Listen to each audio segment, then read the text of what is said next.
Good afternoon. Joining me today are Maryland Health Secretary Dennis Schrader, the Executive Director of the Maryland Primary Care Program, Dr. Howard Haft, the President and CEO of the University of Maryland Medical System, Dr. Mohan Santha, and the President of the Health Facilities Association of Maryland, Joe DeMatteis. After vaccinating 70% of Maryland adults by Memorial Day, months ahead of the goal set by President Biden, Maryland is incredibly on track to vaccinate 80% of all adults by Labor Day. As of today, 79.5% of all Marylanders age 18 and older have vaccinated, 94% of all Marylanders 65 and older. I want to just take a moment to thank the millions of Marylanders who have gotten vaccinated.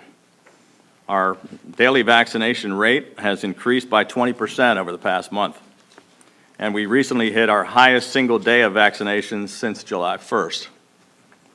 As one of the nation's most vaccinated states, both our case rate and our positivity rate are among the lowest in America, and we are much better prepared to withstand the significant summer surge of the Delta variant, which many other states with lower vaccination rates are now experiencing. Florida and Texas currently account for 40% of all new COVID hospitalizations in America. Florida alone has had more new cases in the past week, more than 30 states combined.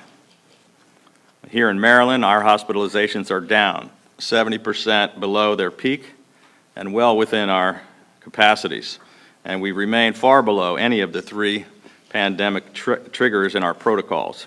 Currently, less than 9% of our hospitalizations are COVID-related. However, the Delta variant does pose a significant threat to those Marylanders who remain unvaccinated.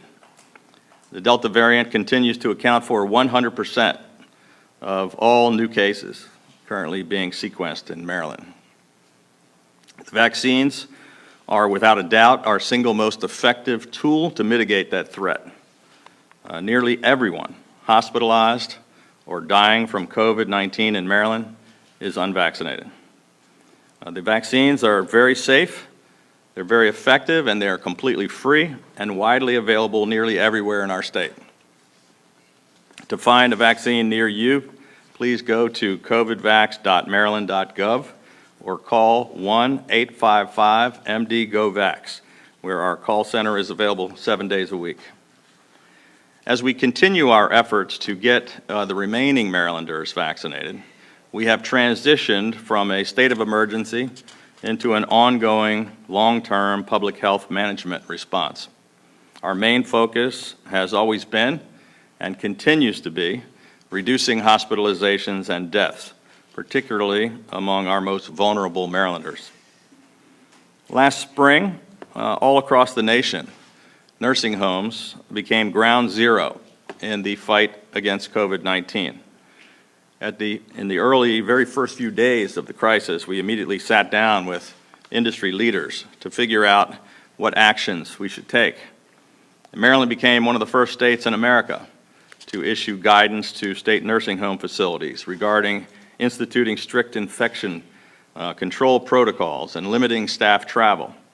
We further bolstered mitigation and suppression efforts at Maryland nursing homes, directing all staff who interacted with residents to wear personal protective equipment. We launched statewide strike teams, which became a model for the rest of the nation on how to bring triage, emergency care, supplies, and equipment to overburdened nursing homes. We were also one of the first states in America to require universal testing for all nursing home residents and staff. Back in December, when vaccines were first approved, we immediately sent our first doses to nursing homes and hospitals. Maryland became one of the first states in the nation to activate the federal long-term care vaccination program, prioritizing the staff and residents of our nursing homes, long-term care facilities, and assisted living facilities. We also took steps to provide full transparency to the public by launching a public data dashboard showing vaccination data for both residents and staff in each facility. 79% of all nursing home staff have already been vaccinated, and 18 facilities are averaging 95% or higher. And these are the facilities you'll see on the screen with the highest staff vaccination rates. And we want to take a moment to congratulate them for their successful efforts. But these are the facilities with the lowest vaccination rates for staff. They average only 48.9%, with the lowest one at 40%, which is unacceptable and which is endangering the lives of nursing home residents. Our dashboard will continue to highlight on a weekly basis which facilities fall into these categories. We are concerned that the Delta variant surge has led to an increase in infections among staff at nursing homes, which has been a consistent source of outbreaks in these facilities throughout the pandemic. In response, today I am announcing that the Maryland Department of Health is immediately instituting new vaccination protocols for all the employees at our 227 nursing homes across the state. Every nursing home employee will be required to show proof of vaccination. If they are unable to, they will be required to submit to regular ongoing COVID screening and testing. We will be redoubling our enforcement actions for nursing homes that do not comply with state health department protocols or which persistently fail to report their vaccination data. We're also doubling the fines and stepping up civil penalties. While the state's largest hospital systems, including the University of Maryland Medical System, Johns Hopkins, MedStar, GBMC Healthcare, and others, they've already led by example by mandating vaccines for all of their hospital staffs. But not every hospital has taken action, and some continue to have far too many unvaccinated healthcare workers, needlessly exposing their vulnerable patients in hospitals to COVID-19 and the Delta variant. 8 full months after vaccines have been available to healthcare workers. This is simply not acceptable. So today we're also instituting vaccination protocols for all staff working in all Maryland hospitals. These new requirements for both nursing home and hospital employees will take effect immediately. All these employees are required to get their first vaccine no later than September 1st. While the current data continues to show that the vaccines have held up extremely well against severe illness, hospitalization, and death, our public health team has, for the last several months, been actively preparing a detailed plan for the potential utilization of third doses or boosters to further protect everyone who got vaccinated from the current and future variants of the virus. Late last week, the FDA and CDC finally authorized states to begin providing a third vaccine dose to people who are immunocompromised. And just this morning, federal health officials announced that boosters will be made more widely available beginning in late September. Governors across the country have become increasingly frustrated with the confusing messaging and conflicting guidance from the White House and federal government agencies regarding booster shots for the wider population. But rather than wait until the fall, we believe that the federal government should make booster shots available immediately for seniors and other vulnerable populations. Here in Maryland, in preparation for that, we launched a new antibody testing program for nursing home residents all across the state in order to ascertain their current levels of immunity. This pilot program includes 500 residents of nursing homes from across Maryland, and it will provide us with critical data regarding the need for booster shots. This is one of a number of areas where we are pressing the Biden administration for action. We're also pushing for full FDA approval of the vaccines as soon as possible. More than 4 million Marylanders and more than 200 million Americans have already gotten vaccinated. Clearly, the science shows that they're very safe and effective. Yet the lack of full approval remains the most significant hurdle to reaching those who are still hesitant. Full approval would be a significant boost to our vaccine distribution operation. In addition, with more and more children heading back to school, we're also pushing federal officials to expedite approval so that 5 to 11-year-olds can begin receiving the vaccines. We're being told that this approval is still months away, but that is simply not soon enough and not good enough. So we're going to keep pressing, and we'll keep Marylanders informed on any progress that we're able to make with the White House and other federal officials. Monoclonal antibody therapy is a critical tool which Maryland already has readily available to help us prevent severe illness, hospitalizations, and deaths. And this is the only approved and effective treatment for positive COVID individuals who are symptomatic but not yet severe enough to require hospitalization. Thousands of Marylanders have already received monoclonal antibody therapy at dozens of hospitals and healthcare facilities all across the state, and it has helped us prevent hundreds of hospitalizations and deaths.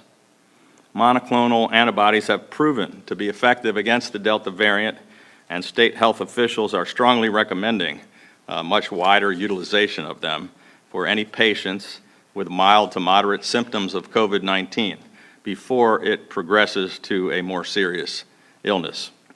In a few moments, Dr. Howard Haft will provide further briefing on these treatments and resources which are now available all across Maryland.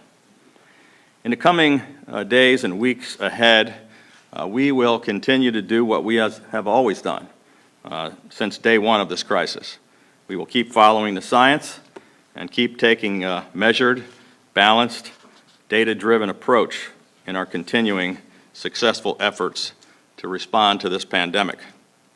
Our public health response, as I mentioned, has now evolved from the urgent crisis state of emergency phase to now becoming a part of the ongoing day-to-day, long-term response of our state health operations.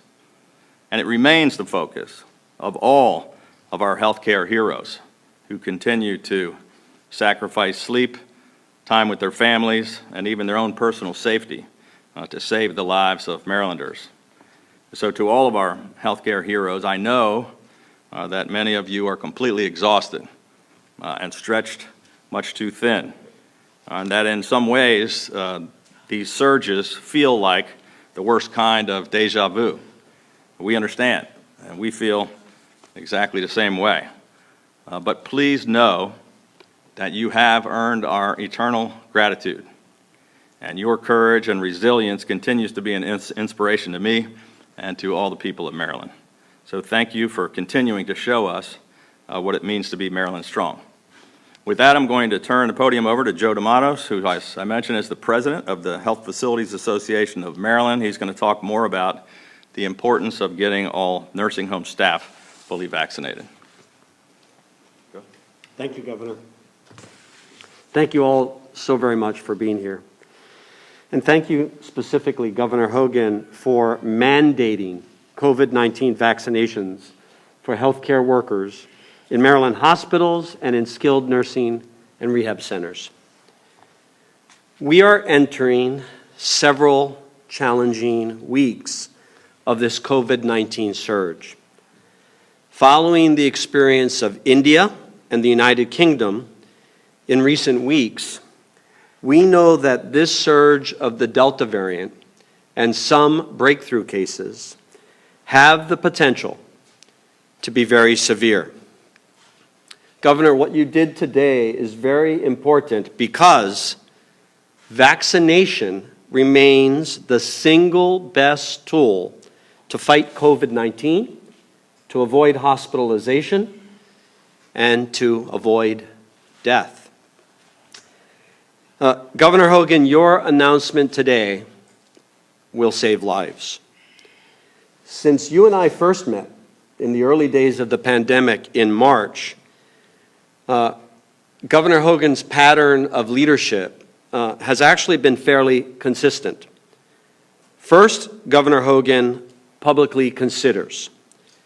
Then, sir, you recommend. And at times like these, when more and more lives are at risk, you rightfully mandate an order.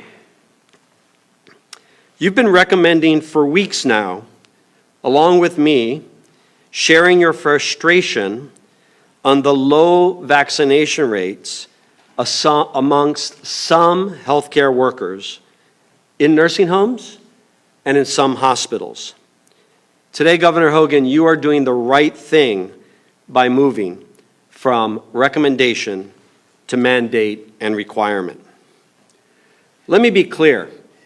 I'm very proud of our sector specifically, and I'm proud of the Maryland Hospital Association and the stance it took on mandating and supporting the mandating of vaccines. And I'm proud that our American Healthcare Association and HFAM issued a public statement mandating and supporting vaccines. But we need to take that extra step. Today, Maryland's numbers are better than most across the country, both in terms of the general population and in terms of skilled nursing and rehab center patients, residents, and staff. As Governor Hogan said, 89% of our residents and patients are vaccinated. 79% on average of our staff are vaccinated. But still, we have much, much farther to go because in a handful of skilled nursing and rehab centers and in hospitals, we have staff vaccination rates closer to 40%. So while all employers in our sector have encouraged and provided opportunities for vaccination, there are employees in skilled nursing and rehab centers and in hospitals, employees who have been extremely resistant to get the vaccine. So, Governor, with these mandates, we'll all do better. And as we face this surge, which promises to be extremely challenging in the community at large and across healthcare, because of these mandates, we'll save more lives. Governor, I'd like to turn it over to Dr. Santa.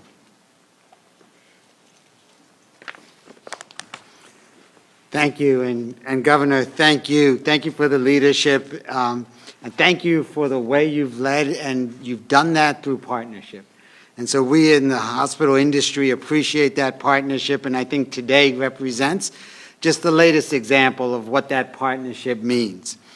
When you think about the responsibilities that we in the hospital industry have, very specifically, we hold ourselves to the highest standards when it comes to the safety and well-being of our patients, of our team members, of our communities.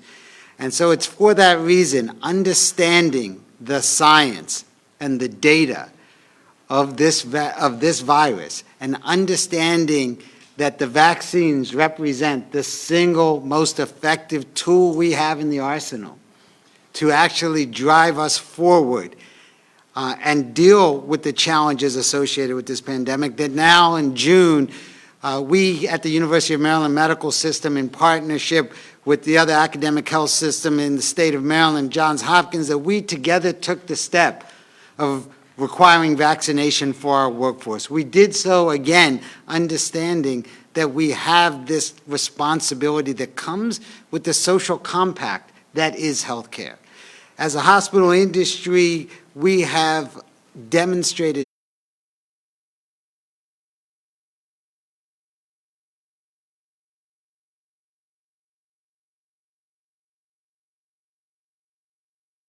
we've done everything within our power to limit the risk and ensure that we are doing everything we can do to deliver patients back to their families in good health.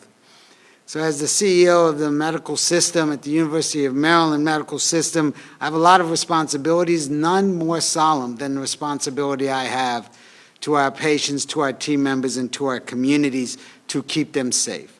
And so this decision, understanding the science and the data, the impact, the safety associated with vaccines, and the dramatic impact vaccines have on decreasing the risk of hospitalization and death associated with COVID-19, this is a decision that we at the system came to willingly.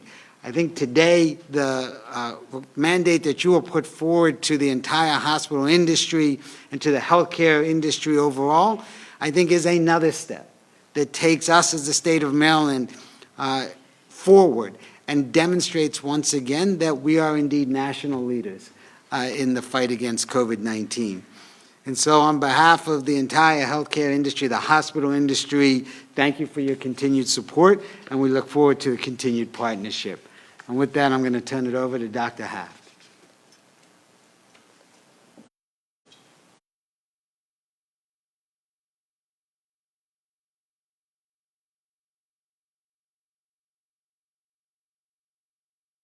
Important updates also on monoclonal antibody therapy, as the governor has highlighted. Monoclonal antibody therapy is the only approved effective therapy for symptomatic COVID-19 patients who are not yet hospitalized. But the uses for that have now been extended, and we're excited to share that the indications for this therapy have recently been expanded to include those who are unvaccinated and or those who have immune incompetence, so they have immune compromise, who have been exposed to COVID cases in order to prevent them from getting COVID. This is a much different kind of indication than what we've had before, which was only for symptomatic positive COVID patients. And it will be an opportunity to change in many ways the therapeutics regarding this important therapy. This, I want to point out, is not a substitute for COVID vaccination. Everyone is still strongly encouraged to be vaccinated, as the governor and Dr. Santha and others have pointed out. But the specific indications for monoclonal antibodies under the new authorization is for post-exposure prophylaxis in adult and pediatric patients, that is anyone 12 years old or older, weighing any more than 88 pounds, for post-exposure prevention for COVID, against COVID, in individuals who are at high risk for progression to severe disease, similar to the way it's used for treatment of those who have already been tested positive, including anyone who's at high risk for hospitalization or death. And again, this is mostly intended to prevent people from getting worse and needing hospitalization. But it's also available for those who are not fully vaccinated or those who have been vaccinated but are not expected to mount a complete immune response. That is, people who have immune deficiencies, people who are in cancer therapy, and those sorts of things. So it really is very broadly applicable. And it has been, and it's also available to individuals who, by virtue of being in a congregate facility, that is in a long-term care facility or in a prison or other places where people aggregate and are at high risk in that setting,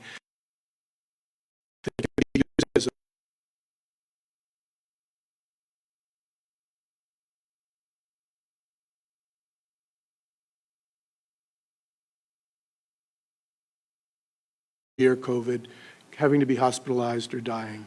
So the action item here is if you're not fully vaccinated or have an immune compromise and you know that you've had an exposure or been contacted by a contact tracer and told that you have an exposure to someone who has COVID, you should consider using monoclonal antibody therapy. We've been administering this therapy, as the governor said, across the state since November of 2020 and have reached and treated over 9,200 patients to date. And with that have avoided perhaps 450 or more hospitalizations and avoided at least 180 deaths. This therapy is safe and effective and widely available across 15 of our infusion sites geographically placed across the state for equitable access to everyone, and also available in many emergency departments. However, here in Maryland, like almost every other state, it is still underutilized. There are access points all across the region of the state, and we remain in good supply of the treatment with the capacity, if we need to infuse 1,000 or more people per week. Our Maryland providers, the doctors and nurses, nurse practitioners, and others have been made aware of this treatment continually over the last year and know about the locations and the ways in which they can refer their patients for treatment. So if you test positive for COVID or are exposed to a known case of COVID-19, ask your doctor if monoclonal antibodies are right for you. This treatment can help keep patients out of the hospital and prevent worsening and death. And the good news is that the monoclonal antibody therapy is effective even against the circulating variants, including the Delta variant. More information, if you need it, can be found on the Maryland Department of Health website at covidlink.maryland.gov. If you don't happen to have a primary care provider, you can reach out through the internet to medstarhealth.org/evisit to schedule a virtual appointment. And if you don't have a doctor or the internet, there's a phone number that you can call. That's 410-649-6122, where some of our monoclonal experts who work at the convention center will be able to provide some additional resources for you. I thank you for your time and turn it back over to Governor Hogan. I'd like to thank all of our experts, the gentlemen up here today, for not just being here with us, but for all of their incredible work throughout this entire pandemic. And with that, I'd be happy to take some questions. I have a question for Secretary Schrader and Dr. Smith. It was mentioned that nursing homes were at 79% vaccination rate. Do you have an estimate for hospitals what the employee vaccination rate is? They're similar levels in the hospitals. I don't have the exact number, but it's in the 78, high 70 range. And for Dr. Smith, for University of Maryland Medical System, since you enacted the requirement, what is your rate that you want to ask? So I think as Secretary Schrader described, our health system was similar to the entire state. Now, in the last month, since we've required vaccination, we've seen a steady uptick in vaccination as we get towards that September 1st deadline requirement. We'd like to see it continue to grow at a rate that's a bit faster, and so we continue to have critical conversations with those portions of our workforce. But we've seen, if we started at about that 75% vaccination rate, we've seen it steadily grow, and we expect it to continue to grow significantly as we get closer to that deadline. Yes. Governor Hogan, I have a question about the booster shots. Today, the White House briefing made it sound like the state would be bearing most of the burden of distributing the boosters as we did with the first and second shots. Do you anticipate reopening mass vac sites to make this happen? And can you do it? You expressed frustration. Why do we have to wait? Can you do it sooner?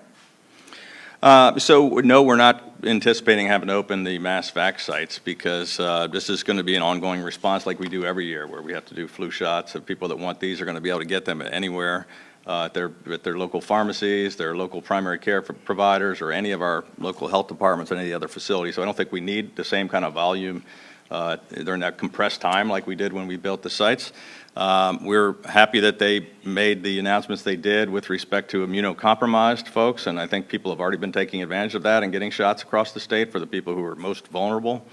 We're a little concerned about waiting longer. We think we should be ready soon to move forward with our folks, for example, in the nursing homes and people that are more at risk. And with the evidence is there. They've already said they're going to do it, but they're going to wait till the end of September. And our question is why?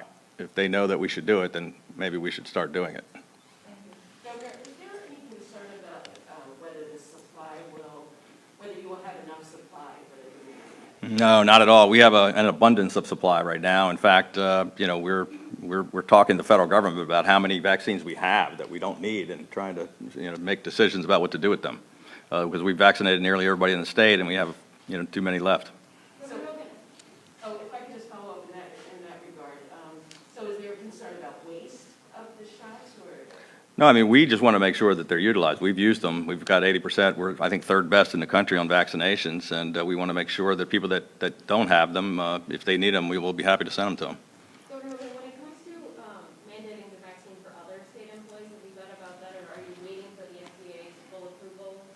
We're not waiting for anything in particular. It's just, we're taking measured steps as we see fit. And we started with we're setting our own example by mandating only state workers that were dealing with congregate facilities that worked in, our veterans retirement home, nursing home facility, and people that were working in the prison systems and congregate living, because we thought that was an action to take. This sort of follows that by saying the hospitals and the nursing homes have been trying their best and doing a pretty good job, but we want to help make sure that gets done. But we're not at the point where we need to mandate vaccines for the broader audience, but we'll just keep watching it day to day. Anybody else? Have you made any conversations, are you talking about indoor mask requirements We haven't been talking about indoor mask requirements at all. We're, being 80% vaccinated, we think is a good step, and if we can get the rest of the people vaccinated, hopefully we won't have to revert back to some of the things from a year ago when we didn't have vaccines. All right, thank you. Thank you, guys. Thank you, Governor. Thanks. Appreciate it. Thank you, sir.